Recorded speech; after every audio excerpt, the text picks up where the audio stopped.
Introdução às estruturas de concreto protendido.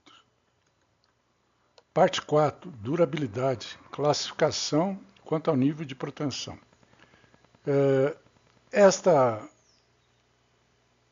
Este material, talvez nós tenhamos que fazer em duas partes, parte A e parte B.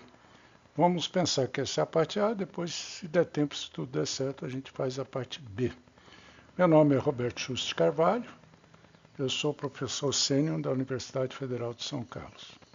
Essa apresentação faz parte de uma série que abordou na primeira parte, a pré-tração com aderência inicial. Na segunda parte, na parte 2, a pós-tração com aderência posterior. Na parte 3, a pós-tração sem aderência, cordoária engraxada. E agora, nessa parte 4, nós vamos falar sobre a durabilidade, não há como fugir desse assunto, para chegar finalmente na classificação quanto ao nível de proteção das peças, das estruturas de protendido, que aí complementaria toda essa parte inicial para quem deseja trabalhar com protendido.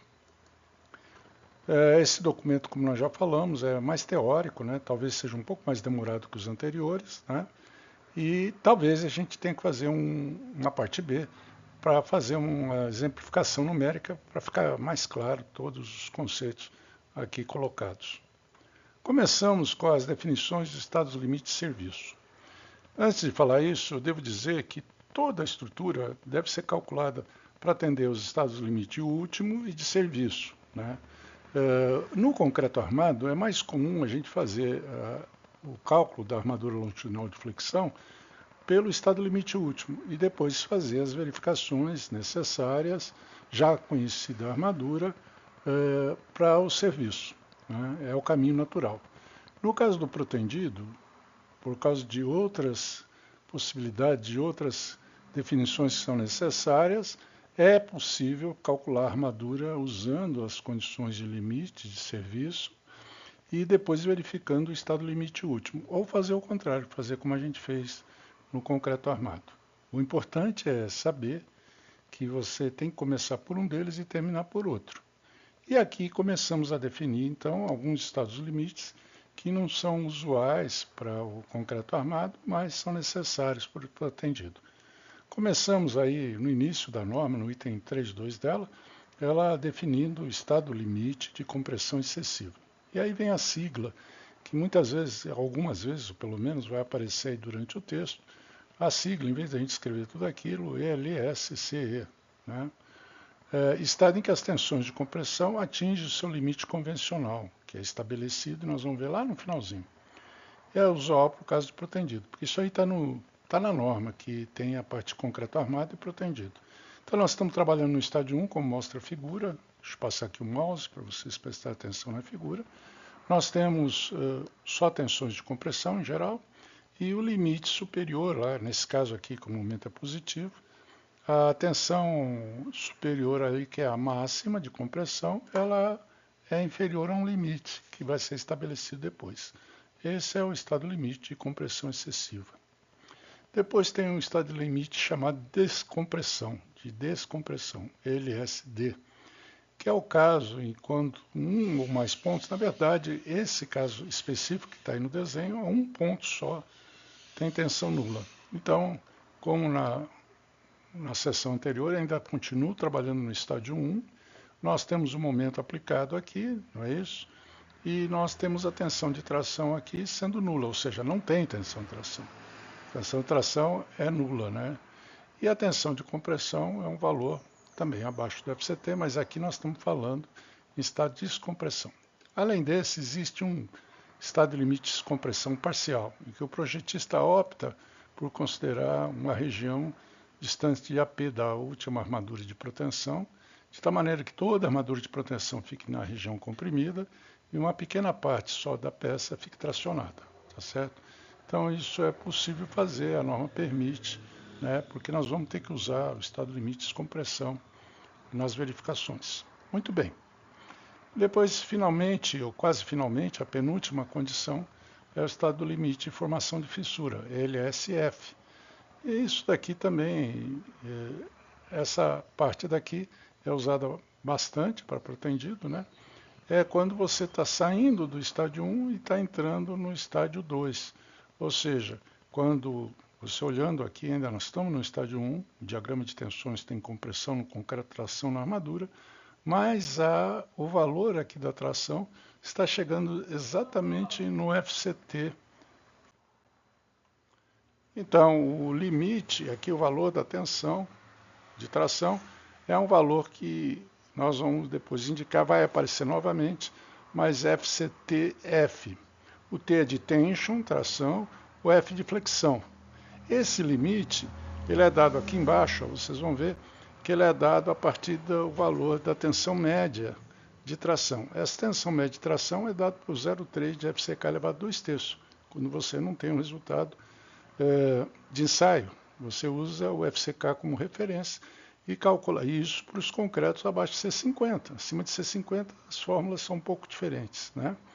Bom, então 0,7 de 0,3 de FCK elevado a 2/3 daria o valor médio. Ele vai pegar o valor inferior, 0,7. O valor superior é 1,3. Tem tudo isso lá na teoria de concreto armado. E ainda precisa um valor alfa, que corrija, vai aparecer novamente no final, que corrija a questão da seção transversal. Quando ela é um duplo T, 1,2. Quando é um íon T invertido, 1,3. Quando for uma seção retangular, 1,5. Bom, finalmente, né, o último estado de serviço que tem a ver com a durabilidade, não tem a ver com questões de sensibilidade, é o estado limite de abertura de fissura, ELSW. Esse daqui é mais comum, ou seja, é bastante usado no concreto armado. No concreto armado, os valores numéricos são diferentes, os valores limites. Nós vamos pegar a abertura de fissura, vai abrir fissura, então nós estamos já trabalhando no estádio 3. Veja que o diagrama mudou, existe uma compressão no concreto linear e não desprezamos a tração no concreto, tá certo? Nós vamos calcular uma abertura de fissura. Essa abertura de fissura é calculada com fórmulas que tem uma parte empírica e, portanto, nós não temos certeza que vai abrir esse valor de fissura. É um limite característico que nos dá mais ou menos ideia se a gente vai estar abaixo do valor. Ele vai ser usado para ficar abaixo de um valor limite dado pela norma. Aqui no protendido nós vamos a 0,2. No concreto armado tem outros valores que depois vocês podem encontrar nesse livro aqui, livro feito por mim, Carvalho e o Figueiredo Filho, a versão 5, né, a edição 5. Esse livro tem essa parte bem detalhada com alguns exemplos numéricos, né, que é porque é mais comum em concreto armado. Em protendido a gente não vai entrar muito nisso, porque, como eu disse, já está lá no livro de concreto armado. Muito bem. Agora nós precisamos mostrar as diretrizes que o projetista tem que usar para fazer o projeto. Então, para começar um projeto, né, a gente tem que considerar algumas coisas para garantir a durabilidade e verificar a fissuração na seção, né? Então, a primeira coisa que a gente vai fazer é identificar a utilização, qual a utilização da nossa edificação cuja estrutura a gente está calculando. Então, dependendo da finalidade da edificação, nós temos valores distintos, maneiras distintas, e geralmente são os valores que são distintos para se comparar e verificar a questão da durabilidade e da fissuração. Depois eu dependo do tipo de proteção a ser usado, se é pré ou pós-tração. Por quê? Porque na pré-tração eu não tenho a bainha. A pré-tração a armadura está direto em contato com o concreto. Então o risco de corrosão, o risco de ataque de agentes externos é maior numa peça de pré-tração que na pós-tração, que no caso com aderência posterior, nós injetamos na bainha uma nata de cimento, que ajuda a proteger, né, além do concreto que envolve essa bainha. No caso da cordoalha engraxada, além do concreto que envolve a bainha, a própria bainha é de polietileno, que é um material, praticamente um material que dura eternamente, ou dura muitos anos, dura mais que a estrutura. E ainda tem graxa entre esse material e acordoalho. Bom, então parece óbvio que as condições, os limites a serem usados para pré e pós-tração serão distintos. Depois, o próximo passo é identificar o meio ambiente, como é que é a agressividade do meio ambiente, para poder fazer as considerações necessárias em termos de cobrimento, resistência do concreto, né? Então, a classe de agressividade do ambiente em volta deve ser decidida. A partir dessa classe de agressividade, nós vamos mostrar a tabela, que é a 7.1 aqui, né? Nós vamos ter os valores mínimos a considerar de FCK, de resistência característica do concreto, e um valor máximo de fator aquecimento, para garantir uma porosidade baixa. O FCK é para, além de garantir também a porosidade, diminuição de porosidade, quanto maior o FCK, em princípio nós temos uma porosidade menor, mas também temos uma fissuração menor, né? O momento de fissuração aumenta com o FCK. E ainda por a classe de agressividade, nós vamos estipular, né, um cobrimento mínimo para a armadura para evitar que ela seja atacada, né? Bom, de acordo com a edificação, nós vamos fazer as verificações de abertura e durabilidade, no caso do concreto protendido, usando os valores PSI1 e PSI2, tá certo?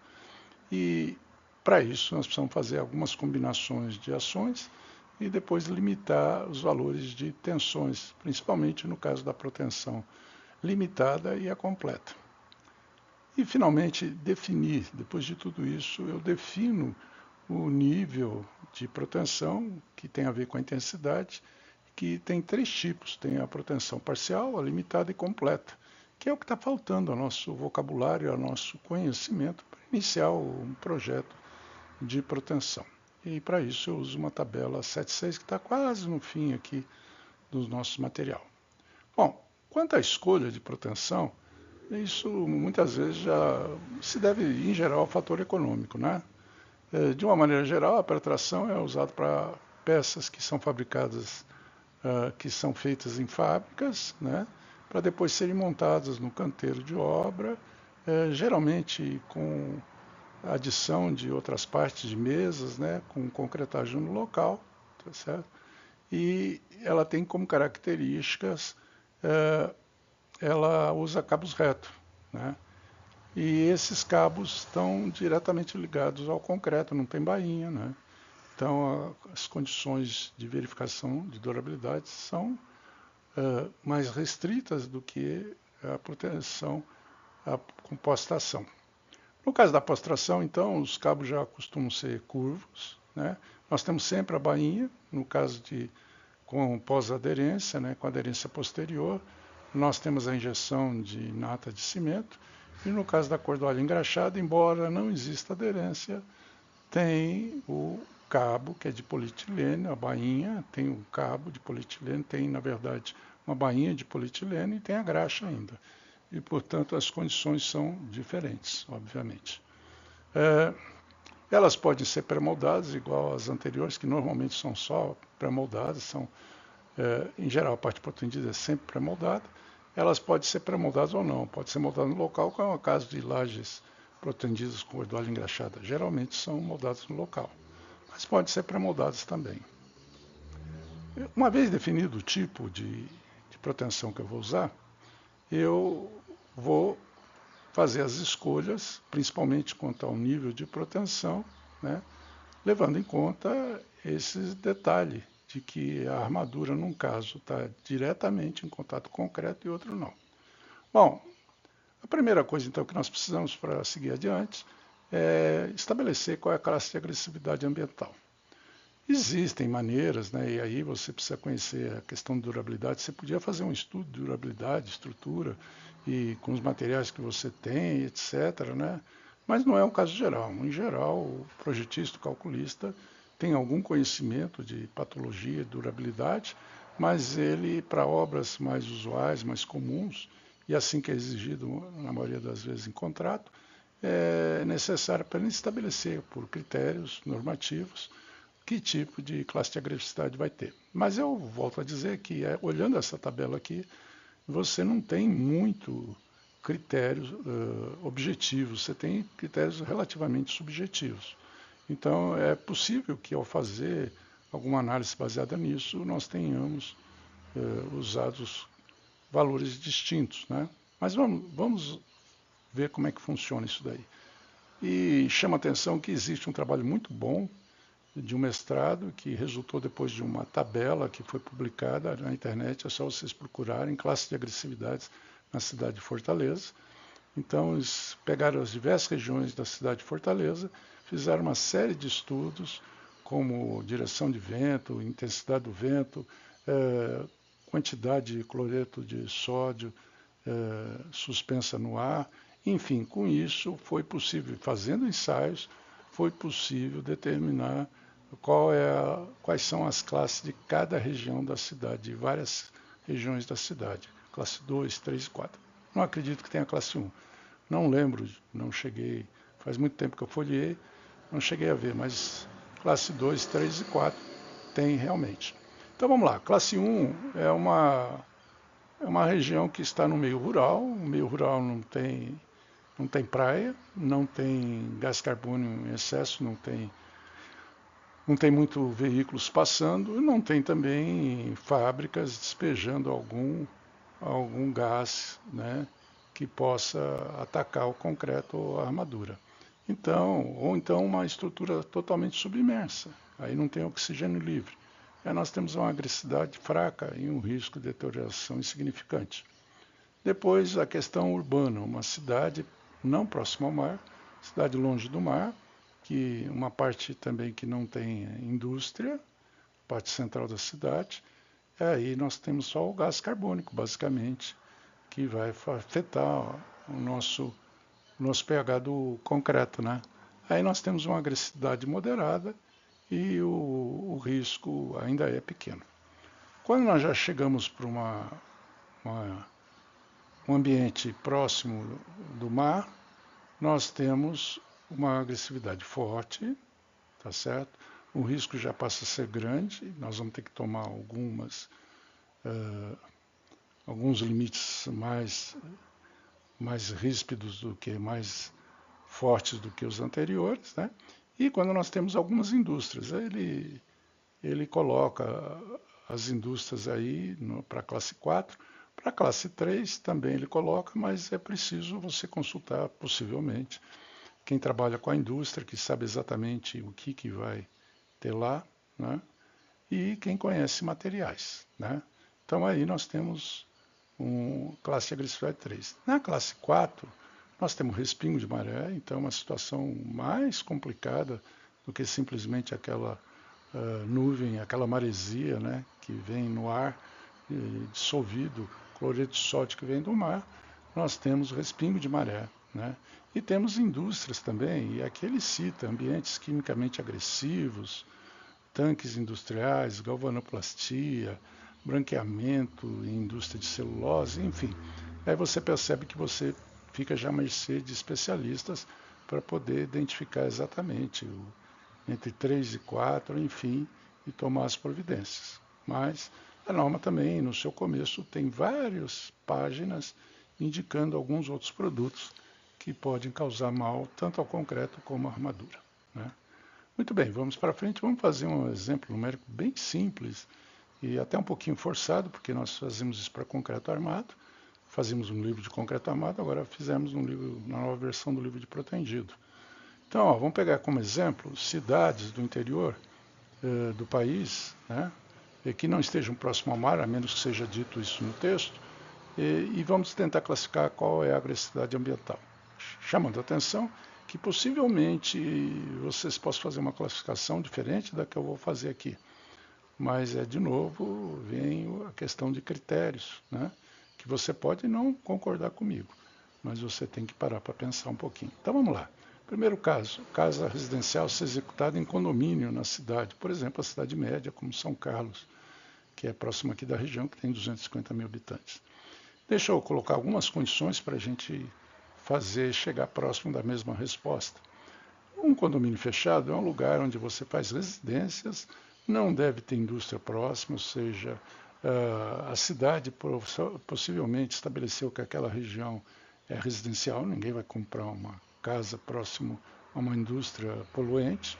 Não tem estradas próximas, os carros que entram lá também, eles são só dos moradores, então o consumo a questão de a existência de gás carbônico é pequena e nós estamos longe do mar. Então fica mais ou menos clara qual é a região que daquela tabela que corresponde à situação. Depois nós temos uma casa residencial feita também em condomínio, porém o condomínio agora é próximo ao mar, por exemplo, na área do litoral norte de São Paulo, né? Então também fica claro aqui o que nós devemos considerar. Um prédio de garagem numa cidade do interior também, por exemplo, Araraquara, em São Paulo, aí pela própria utilização da edificação fica mais ou menos claro como que a gente pode classificar isso. E finalmente a última que eu considerei, uma estrutura de cobertura de piscina de água aquecida para uma academia de ginástica, né? Em, por exemplo, Campos de Jordão, que é uma cidade que tem vários dias com temperaturas no ano, alguns dias, né, com temperatura no ano abaixo de 10 graus provavelmente, e por mais que você aqueça a água, as pessoas não conseguem usar a piscina com uma temperatura de 8 graus, sei lá, fica difícil. Então você vai ter que fazer uma cobertura, vai ter que fazer paredes em volta, e essa cobertura, as legislações de saúde exigem, por enquanto ainda, que sejam colocadas o cloreto de sódio, que seja colocado, na verdade, cloro, não cloreto de sódio, mas o cloro, o gás cloro, na água para matar germes, né? Não fazer com que se propague doenças pela água, né? E esse gás cloro vai se elevar junto com a água que está sendo aquecida, que vai formar uma nuvem ali, né? Vai formar um ambiente saturado e vai se depositar embaixo das superfícies de vigas e lajes de cobertura. Bom, resolução. Eu aconselho quem quiser, pare agora o vídeo, né? E tente fazer esse exemplo numérico e ver se depois concorda comigo. Se não concordar, pois espere eu explicar e bem, se não concordar, você use o que você achou melhor, né? Isso faz parte da sua formação e da sua decisão como engenheiro de projeto. Bom, eu considerei para o primeiro caso, por todos aqueles motivos, como se fosse um ambiente próximo ao rural, classe de agressividade 1. Outro exemplo que eu dou, pessoal que trabalha com pré-moldado em São Paulo. São Paulo é uma cidade poluída, tem muito gás carbônico. Os shoppings, por exemplo, não ficam numa região que tenha indústria, possivelmente, né? E ainda que ficassem e ficam num lugar que tem CO2, a parte de lojas é sempre com ar condicionado, tem filtros, então eles consideram classe de agressividade 1. Eles sabem que as peças vão ficar em tal lugar, a peça é feita para ficar em certo lugar, não vai ser trocada, né? Então eles podem usar a classe de agressividade 1 e isso vai ajudar a questão de cobrimento. No caso das peças de garagem, eles vão usar exatamente o que nós vamos usar no C. Eles vão usar outra classe de agressividade. Então é possível fazer isso também. Você pode usar classes de agressividade diferentes para a mesma obra, né? É só entender qual é a filosofia da coisa. No caso da casa feita próximo ao mar, não tem muita dúvida, é classe 3, a menos que tivesse respingo de maré, aí seria classe 4. Depois no prédio, que é de um prédio feito para estacionamento, é classe 2. Não temos mar perto, não temos indústria perto em princípio, né? E finalmente o último, por tudo aquilo que eu falei, como vai formar um vapor, o vapor vai ter cloro, vai depositar na parte inferior da estrutura, então aqui é a classe 4, sem dúvida nenhuma. Bom, com isso acho que fica mais ou menos claro, embora vocês possam não, vamos dizer assim, estarem de acordo com todas as respostas e aquilo que eu coloquei, vocês façam o seu raciocínio e coloquem aquilo que vocês imaginem mais correto. Vamos avançar agora. Com a classificação da agressividade ambiental, a norma especifica valores, limites para o concreto armado e protendido, embora a gente vá usar para o protendido, e vocês vão ver que o protendido sempre é mais restrito, a restrição é maior do que no concreto armado. Por exemplo, para a classe 1, o fator água-cimento tem que ser menor que 0,65, no protendido 0,60.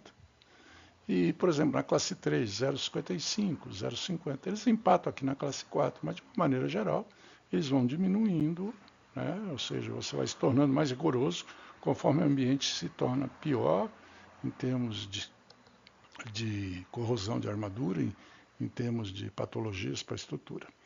No concreto protendido, então, nós temos sempre valores maiores aqui, aliás, melhor dizendo, fator de aquecimento menores, ou seja, mais restrições. Você tem que tentar fazer menos espaço invasivo, né? Nós vamos ter um concreto muito mais compacto. Na resistência, e aí de acordo com a norma 2655, a gente chama C20, C25 até C40, estamos falando dos concretos usuais. Nós vamos ter para a classe 1, C20, para a classe 1 ainda protendido, C25. Agora, na classe 3, por exemplo, para o concreto armado C30, para o concreto protendido C35, ok? Bom, vamos avançar. Ainda com aquelas classes de agressividade, eu posso estabelecer cobrimentos mínimos, devo estabelecer cobrimentos mínimos. Vou pôr isso na planta de forma e vou depois repetir isso lá na planta de armação. E aí eu já cito um item que vem logo depois da tabela que nós vamos apresentar, vem logo depois lá na norma, logo depois da tabela, dizendo o seguinte, que quando você usa um concreto com a resistência acima daquele que foi pedido, então vamos voltar aqui, ó. Por exemplo, você está com a classe 1, você está com uma estrutura em concreto protendido, você precisava usar C25 no mínimo, mas você usou C30. Então, se você usar C30, a norma permite que você diminua até em 5 milímetros o cobrimento que vai aparecer aqui na tabela. Está aqui o cobrimento, olha lá, correspondência entre a classe de agressividade e o cobrimento nominal. O cobrimento nominal está considerando, né, desculpe, o cobrimento total aqui, né? E aqui o cobrimento nominal é de 10 milímetros. Se você usar uma categoria acima, você pode diminuir isso para 5 milímetros, mas você tem que aumentar a resistência do concreto. Na norma 2014, bastava você colocar uma nota dizendo que a execução ia ser feita com um controle de qualidade bom, né? Com um controle de qualidade. E ficava no ar isso daí, né? Então o pessoal tirou e mudou que o controle de qualidade tem a ver com a 9062. E aí nós vamos apresentar a tabela depois. Então, para você diminuir 5 milímetros aqui no cobrimento que vai aparecer na tabela, você tem que, se quiser não usar a 9062 e todos o que implica, né, na produção das peças, você vai ter que fazer um concreto com uma resistência, uma classe superior. Eu só pus agora o protendido, não pus o concreto armado, para evitar comparações, para ganhar espaço, na verdade. Na classe 1 nós precisamos para laje 25 milímetros, para viga e pilar 30, para elementos estruturais em contato com o solo 30. Né? Agora, vamos pular direto para a classe 4. Olha, 5 centímetros para laje, 5,5 para viga e pilar, 5 para fundação, se eu tiver o solo, uma classificação de classe de agressividade 4. Né? Então, vocês estão vendo essa tabela, como os valores são altos. Depois, vocês pegarem em relação ao concreto armado, geralmente é 5 milímetros a mais, na maioria das classes. Talvez essa aqui empate. E agora, na 9062, de pré-fabricados, que já deve estar sendo feita uma revisão, porque 2016 para 2024 já são 8 anos, provavelmente vai ter uma revisão. Vocês pegam essas 3 últimas linhas aqui, vocês vão ver que a peça em concreto pretendido 25, mas não diz para que classe, né? Está aqui, o 25 bateu aqui. Mas para peças delgadas, eles falam em 15 milímetros, telhas ou nervuras. Nas lajes alveolar, 20 já está abaixo aqui. Né? Mas precisa ser pré-fabricado, precisa seguir toda aquela lista. Pela experiência que eu tive, o pessoal quando vai fazer, por exemplo, o pessoal de São Paulo, eles têm as máquinas com os gabaritos para isso aqui, né? Para o que está aqui na norma. E vai fazer uma peça para... A fábrica de São Paulo vai fazer uma peça, por exemplo, para Cubatão, para o litoral de Santos, que tem, além do mar, tem muita indústria. Aí a telha W, por exemplo, aquela telha que faz parte lá do primeiro da nossa primeira apresentação, eles pintam com tinta epóxi para diminuir a porosidade, para melhorar o comportamento. E aí fazem um contrato à parte com o cliente. Muito bem, vamos fazer um exemplo bem simples aqui, né? Quais anotações que devem ser feitas na planta de forma para garantir a vida útil de projeto, né? Sempre pensando que, em princípio, nós estamos trabalhando com cidades do interior. Primeiro caso, de novo, a casa residencial feita em São Carlos, num condomínio, depois num condomínio próximo ao mar, a garagem no centro de uma cidade média, como de Araraquara, no interior de São Paulo, uma estrutura de cobertura de uma piscina com água aquecida para uma academia, por exemplo, Campo Jordão, uma região fria. E aí nós vamos ter como resolução, de novo, considerando como correta aquelas classes de agressividade que nós colocamos, né? Lembrando que aqui ainda não preciso estabelecer o que é pré e pós-tração, isso vai estar ligado ao nível de proteção, que nós vamos ainda chegar lá, né? Então, eu só preciso saber qual é a classe de agressividade. Qual a classe de agressividade, pensando naquelas 1, 3, 2 e 4, respectivamente, que nós fizemos, se isso for o aceitável, nós vamos ter o seguinte, olha lá. Na classe de agressividade 1, eu tenho que ter o FCK 25, no mínimo 25, e o fator aquecimento no máximo 0,60, tá certo? Na classe, no item B, que seria próximo ao mar, é a classe 3, eu já tenho que ter um FCK mínimo de 35 e um fator aquecimento 0,50. E assim por diante. É só ir seguindo a tabela, obviamente, com as classes de agressividade que você colocou. Ainda teríamos que anotar lá na primeira forma, e isso tudo deve estar dentro do memorial, de um descritivo que você entrega ao cliente. Nós vamos ter os cobrimentos que vão ser repetidos nas plantas de armação. No caso 1 lá, a laje 25 milímetros, pilar 30, fundação 30. Podia pôr a viga aqui, esqueci de pôr a viga, mas é sempre igual ao pilar, né? No último caso, lá quando nós temos uma piscina de água quente, nós temos a laje com 5 centímetros, o pilar com 5,5, fundação com 50. Muito bem, já avançamos bastante, estamos chegando perto na classificação da proteção. Mas para isso, para fazer a verificação de proteção, a gente precisa estabelecer os critérios de combinação de ações, né? E esse critério tem a ver com PSI0, PSI1, PSI2. Na verdade, o PSI0 é uma combinação de estado limite último. Ficou junto aqui na tabela, porque na norma está assim, então não vamos gastar o tempo para falar sobre eles. Depois nós fizermos um texto sobre introdução ao estado limite último na proteção, a gente fala desse PSI0. Mas nós vamos precisar agora das combinações frequente e quase permanente.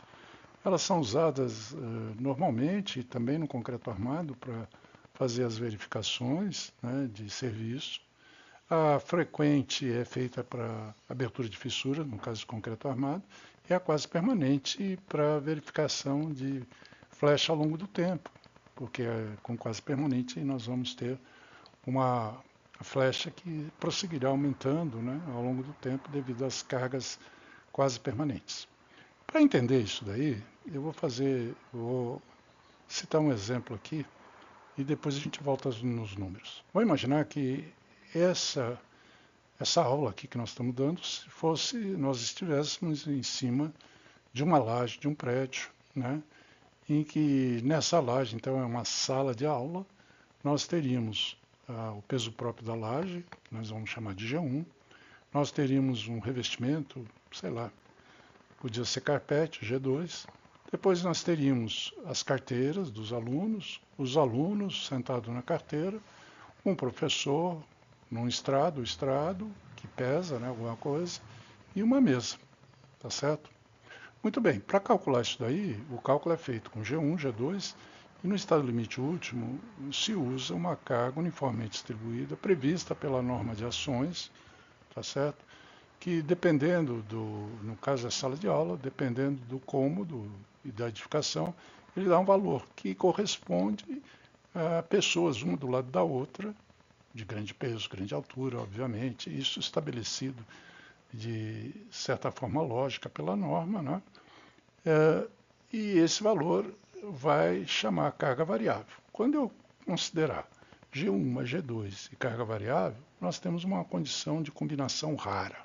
Segundo a própria norma, raramente vai acontecer naquela sala você ter uma pessoa do lado da outra bastante pesada, bem apertada. Vai acontecer poucas vezes na vida dessa laje que nós estamos falando. Então essa seria uma combinação rara, tá certo? Bom, a combinação frequente, o que seria? Na sala de aula, frequentemente tem aula. Então, na sala de aula, a combinação frequente seria G1, G2, mais o mobiliário e o peso dos alunos que não estão mais um do lado do outro, estão a uma certa distância, e o professor com uma certa distância também. Então, eu tenho um valor menor que 1 vezes a carga variável. Eu não vou ter a carga variável total, vou ter uma parcela dela. Então, eu vou ter um valor que, por exemplo, na primeira linha é 0,4. Se for residência, 0,4. Tá certo? E para a carga quase permanente? No caso da sala de aula, corresponderia à situação quando na aula, por exemplo, de madrugada, geralmente não tem aula, né? Num domingo não tem aula, mas ficam lá os móveis. Então nós temos, além de G1 mais G2, nós temos uma parcela dos móveis que corresponde a uma parcela da carga variável, menor. No caso aqui ele correspondeu a 0,3, aqui já é 0,4. Então vai depender do tipo de edificação que eu tenho, não é isso? Muito bem. Então, com isso, eu estabeleci quais são as combinações de ações que eu vou fazer para depois impor as limitações. Aqui na norma tem o vento, a temperatura, que normalmente a gente não usa, mas se for necessário, os programas têm como calcular isso, né? E foi incluída aqui a questão das pontes, porque a gente usa muito para ponte, né? Em protendido, a gente usa muita ponte, então os valores são diferentes e tem os seus valores próprios que estão aqui. Então temos os valores agora, depois quando formos fazer as combinações, a gente vai usar esses valores. Muito bem, só para a gente ficar mais claro isso, vamos fazer um exemplo bem simples, em que vamos considerar uma obra residencial, G1 1,6, G2 1,5, e a carga Q, aqui está um pouco grande, era um exemplo que eu queria fazer de uma sacada, uma coisa assim, eu resolvi colocar uma carga maior, de 4 kN por metro quadrado. Enfim, não vamos aqui ficar discutindo o valor da carga propriamente dita. Eu quero conhecer as combinações quase permanentes, a frequente e a rara. Lembrando que eu vou usar 0,3 e 0,4. Então, de novo, vocês parem aí o vídeo, façam as contas e depois verifiquem se batem com os meus valores. Vou já colocar aqui, olha, para a combinação quase permanente, eu vou usar 1,6, 1,5, que é a carga permanente, mais 30% da carga variável. Vai dar 4,3. Para a carga frequente vai ser um pouco maior, porque ele considera 40%, a norma pede para você considerar 40% a carga variável, dá 4,7. E a carga rara, a combinação rara, que poucas vezes acontece, mas a gente usa esse resultado, vai ser 7,1. Inclusive, se estivesse valendo a norma de 2004, se estiver valendo na hora que eu terminar esse vídeo, nós poderíamos multiplicar por 1,4, que teria a carga no estado limite último. Está para mudar essa norma, que vai se usar coeficientes distintos para carga variável e carga permanente. Aí muda bastante. Muito bem, vamos adiante. Agora chegamos praticamente num dos objetivos, que além de falar da durabilidade, era falar do nível de proteção. Nós vamos ter aqui, eu só coloquei o protendido, na norma aparece essa tabela, é uma só, é a da esquerda, a da direita eu coloquei por um motivo que já vou falar. Essa tabela eu só coloquei para o protendido, para o concreto armado eu ainda teria pelo menos mais 3 linhas, seria para classe 1, classe 2, classe 3, classe 4, 4 linhas então, né? Então vamos lá, só para o protendido, vamos entender. Eu vou usar esta da direita, que é da norma 2014, os resultados dessa e da outra são os mesmos, devem ser os mesmos. Foi só uma questão de nomenclatura aqui, depois eu explico no final. Então vamos olhar para cá. Vamos imaginar que eu tenha que fazer uma obra, por exemplo, uma escola, dentro de um condomínio fechado, né? Ou mesmo uma casa, para simplificar mais. E vou usar pretração. Né? Ora, se eu estou usando pretração, eu tenho que ser bastante rígido, mas eu estou com a classe agressividade 1, né? Então, o que se faz nesse caso? Estipula-se que a norma pede para que você verifique a abertura W, o estado limite LW, ou seja, de abertura de fissuras, e que sua fissura característica fique abaixo de 0,2 milímetros. E faça isso usando a combinação frequente. Ok? É isso que está dizendo aqui. No caso da postração, que eu tenho mais do que só o cobrimento, eu tenho as bainhas, uma delas em um polietileno e a outra uma bainha que tem a introdução de nata sobre cimento, com nata de cimento e água, né? Na postração, então, eu consigo fazer isso também eu posso fazer isso também só verificando a abertura de fissura para combinação frequente, tá certo? Com o valor do psi que depende lá do que eu estou fazendo, se é residência ou não, né? Mas posso usar também para uma classe de agressividade 2. Por exemplo, para fazer aquele predinho que eu quero fazer como estacionamento de carros. Eu posso usar essa condição também. Tá bom. Vamos pensar agora que eu já quero fazer o mesmo predinho, aquele predinho que eu falei, acabei de falar, eu quero fazer esse prédio com peças pré-moldadas. Com peça pré-moldada já não posso usar a condição anterior. Eu tenho que usar não a proteção parcial, eu tenho que usar uma proteção limitada, ou seja, um protendido nível 2. Está escrito aqui, ó, o mínimo que eu preciso para a classe 2 da petração é essas duas verificações aqui. Vamos prestar atenção nas verificações. Nós temos que verificar para a combinação frequente a formação de fissuras, ou seja, na combinação frequente de K, que nós já aprendemos como se faz, né, eu devo ter o limite de formação de fissuras, que está lá no começo. Qual é o limite, nós vamos repetir daqui a pouquinho. Tá certo? Isso for apertação. Se for postração, eu posso fazer isso daqui para mesmo a casa feita próximo ao mar, ou mesmo para aquela piscina que tem água aquecida. Ou seja, na postração eu só vou até a proteção limitada. Eu não vou precisar chegar na proteção completa. Eu vou fazer essas duas verificações novamente aqui, né? Só que para uma classe de agressividade maior, né? Eu vou fazer para combinação frequente a formação de fissura e para quase permanente a descompressão, ok? É claro que aqui, e essa diferença das tabelas direita e esquerda é o seguinte, é claro que aqui cabe também as classes 1 e 2 aqui, ou seja, se eu for fazer o predinho lá de estacionamento de carro, ou fizer a casa num condomínio com postração, eu posso usar proteção limitada. A proteção limitada, como ela é usada para a classe 3 e 4, no mínimo, na classe 3 e 4 eu tenho que usar no mínimo a proteção limitada, eu posso usar também para aquela lá. Estaria sobrando. Quanto mais eu caminho para cá, mais eu vou ter que colocar proteção na peça. Então aqui eu estaria cedendo se usasse a 1 e 2, mas não é que não seja permitido, aqui é o limite, né? Então, se por acaso eu falei lá que pode calcular no estado limite último, eu calculei no estado limite último a quantidade de armação. E quando eu calculei as tensões, eu verifiquei que, em vez de cair aqui, por exemplo, eu consigo atender essas duas condições. O que quer dizer isso? Quer dizer que está bom, que está com proteção a mais.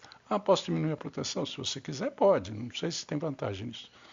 Você pode trocar a proteção por armadura, vai diminuindo a tensão de proteção até chegar no limite e troca por armadura passiva. A armadura passiva é mais cara, não sei qual é a vantagem, qual seria a vantagem. Só perdas que diminuem um pouco, mas não sei, seria a vantagem. Então essa tabela aqui, ela mostra todas as possibilidades, mas por outro lado, fica mais difícil de você saber de cara o que você tem que usar, né? Por exemplo, agora, se eu quiser fazer aquela piscina coberta com pré-fabricado, eu tenho que usar proteção completa.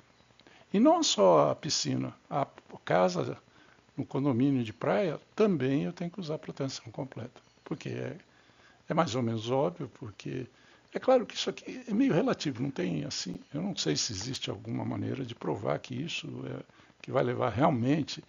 Isso aqui, a norma tem que chegar uma hora que tem que decidir, né? Não sei se é tão rigoroso assim que vai chegar nesse valor, né?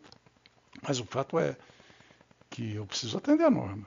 Se eu vou fazer com pré-fabricado uma casa próximo ao mar, um condomínio, ou se eu vou fazer aquela piscina que vai ter o cloro, o vapor, eu vou ter que usar proteção completa. E aí na proteção completa, na combinação frequente, eu tenho que ter descompressão. E na rara, que poucas vezes acontece, é que vai começar a fissuração. Então provavelmente numa obra desse tipo aqui, né, eu não vou ter fissura nenhuma aparecendo. Passada a obra toda, eu não vou ter fissura. Essa obra é feita, se você usar a proteção completa, ela é feita de maneira que não apareça fissura. Você não precisa usar, a não ser que seja pré-fabricado e você esteja na classe 3 ou 4. Ok? Bom, então está aqui explicado. E agora vamos mais uma condição. Deixa eu ver se está certo aqui. Deixa eu voltar só nos PCs, que eu tenho uma dúvida aqui, se ficou certo. 06 e 04. Eu acho que está certo. Se não tiver, a gente corrige agora. Esse exemplo aqui ficou grande, mas vamos lá. Vamos pegar todos aqueles exemplos que nós já fizemos, e imaginando que as classes de agressividade estavam corretas, e vamos estabelecer qual é o tipo de proteção que eu vou usar. Né? Então vamos lá. Aquela casa feita num condomínio fechado, que nós consideramos como sendo um ambiente rural.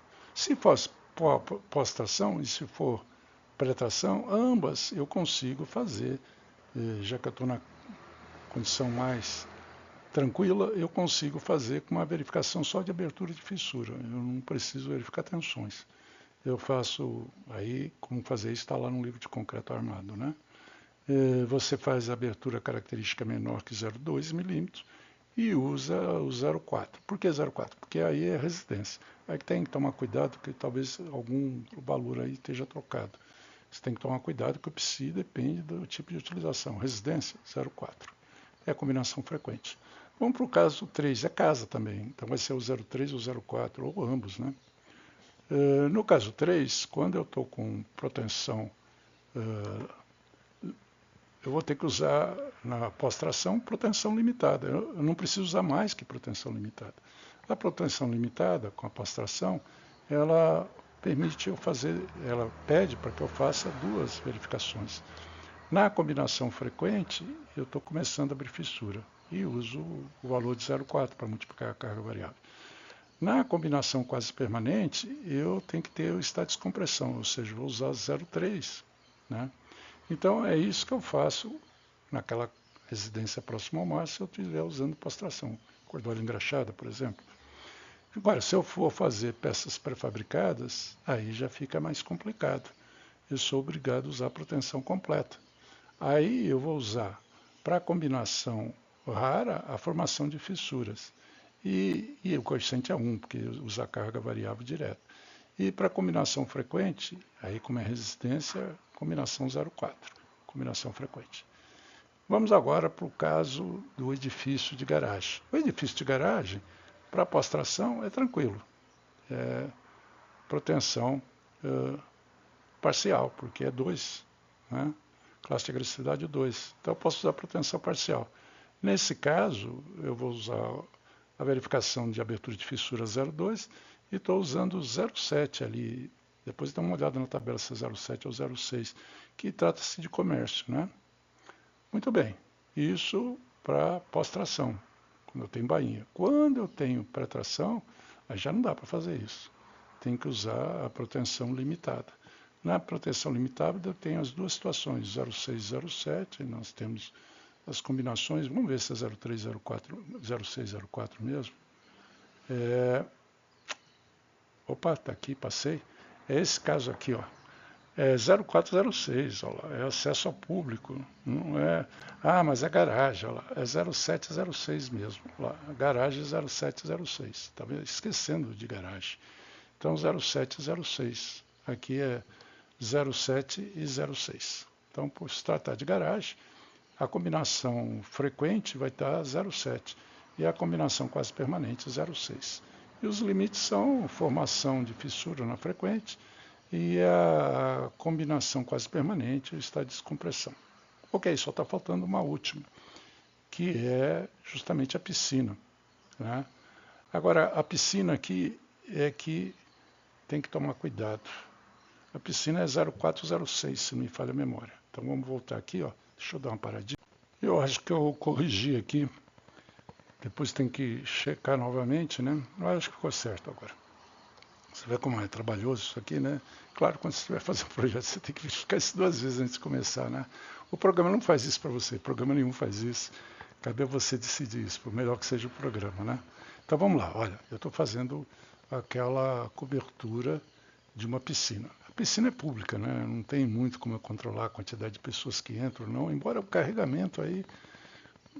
Bom, vamos continuar usando a norma, embora pudesse discutir isso. É melhor não discutir, usá-la, né? Então vamos lá. No caso da proteção limitada, no caso da proteção com pós-tração, eu posso usar proteção limitada. Ou seja, eu não preciso usar proteção completa. E o que diz a proteção limitada? Você tem na combinação frequente a formação de fissuras e na combinação quase permanente o estado de descompressão. Só que tem que tomar cuidado agora que, como é edifício público, eu vou usar o coeficiente 0,6 e 0,4, que é o que tinha lá na norma. É discutível isso daí e tal, mas vamos deixar assim, porque é o mais próximo da realidade. E agora vamos ver como é que faria essa mesma obra com pré-fabricado. Com pré-fabricado, eu tenho que ser mais rigoroso, tenho que usar a proteção completa. Então eu vou usar o quê? A descompressão para combinação frequente e na combinação rara a formação de fissura. Na formação de fissura eu vou usar o Q direto, não tem redução nenhuma. E na combinação frequente eu vou usar o 0,6, né? Que aí se trata de um prédio público. Bom, com isso espero que vocês tenham entendido aí como é feito. Nós não fizemos nenhum exemplo numérico de tensões, né? Acho que vamos fazer lá no item B. Com isso, podemos agora impor os limites. Está faltando os limites, não estão claros os limites. Esses limites não existiam na norma 2014, algum deles não existiu. Passaram a existir agora. Por exemplo, para tensão de compressão, né?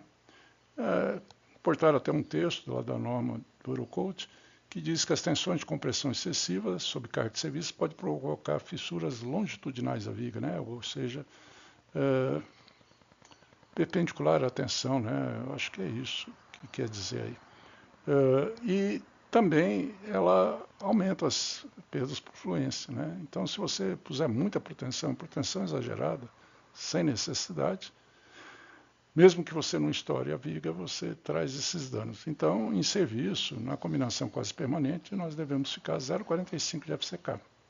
Na combinação frequente, 0,60. E aí houve uma pequena discussão se na combinação rara usaríamos 0,7, que é um número que é usado lá na verificação de ruptura simplificada para proteção em vazio, para proteção só sob carga permanente, quando a gente dá a proteção. Mas deixou-se 0,6. Então são esses 3 números, 0,45 e 0,6. Na verdade, 2 números, né? O 0,6 serve para 2 combinações. Então a compressão está aqui. Vamos à tração agora. A tração tem 2. Uma é que não pode ter tração, ou seja, na descompressão o limite é 0, não pode ter tração, né? No caso da formação de fissuras, para concretos usuais também, de novo, né? Nós vamos usar o valor da resistência média, que é FCTM, né? E o valor inferior, vamos multiplicar por 0,7. Então, na verdade, nós estamos pegando o valor inferior de tensão de tração, que é o que diz a norma. E o alfa aí é um valor corretivo para a seção. O valor da média é FCTM, o T de tension, M de média, né? Tensão de tração média. Se eu não tiver valores de ensaio, eu uso 0,3 de FCK elevado a 2/3 em MPa. E o alfa, então, é 1,2 para a seção em forma de T, o duplo T, 1,3 para I o T invertido e 1,5 para seções retangulares. Então agora fechamos o pacote, está faltando só fazer um exercício, não vai dar tempo, nós já estamos com 54 minutos, caramba, deu 1 hora. Pensei que fosse dar menos, deu 1 hora, né? É 54 mesmo, não é 34. Então deu 1 hora, como eu previ lá no começo, né? Fechando agora, um resumo então, as denominações que nós vimos que são importantes a gente conhecer. Nós temos a proteção com pré-tração e aderência inicial, a proteção com pós-tração e aderência posterior, a proteção com pós-tração sem aderência, o caso usual é a cordoalha engraxada, e temos 3 termos novos, que me dão as classes de protensão que tem a ver com a intensidade também. A protensão parcial, que vai ter uma maneira de se verificar a durabilidade, né? A protensão limitada, que é verificando com tensões, limitando a certos valores, e a protensão completa, que também é limitando a tensões, só com valores mais rígidos, vamos dizer assim, maiores, né? Com isso, nós terminamos essa primeira parte. Fica faltando só um exemplo numérico, talvez a gente faça, grave aí, não sei se é necessário, mas para fazer as contas usando tudo aquilo que nós colocamos, tá certo? Só lembro a vocês que o canal do YouTube nosso tem esse endereço, nós pediríamos para vocês se inscreverem, para a gente poder continuar fazendo isso daqui, né? Nós temos uma primeira parte disso, que tem esse endereço, que é a pretração com aderência inicial. A segunda parte, que é a proteção com pós-tração aderente, que tem esse endereço. A terceira parte, que é proteção com pós-tração, mas sem aderência, que tem esse endereço. E tem mais um vídeo que eu coloquei aqui, que a Ponte Estreito caiu lá dia 22 de dezembro, acho que é isso. Caiu agora no final de dezembro de 2023. Eu fiz umas análises simples, especulações na verdade. Devia ter posto aí, Ponte do Estreito, especulações, né? Que ela está nesse endereço aqui. Ela é interessante, você já acabou de entender aqui os aspectos da proteção, você vai entender alguma das coisas que eu falo lá. Tá? E algumas podem até não estar corretas, né? Porque são especulações. Bom, com isso nós terminamos aqui, agradecemos aí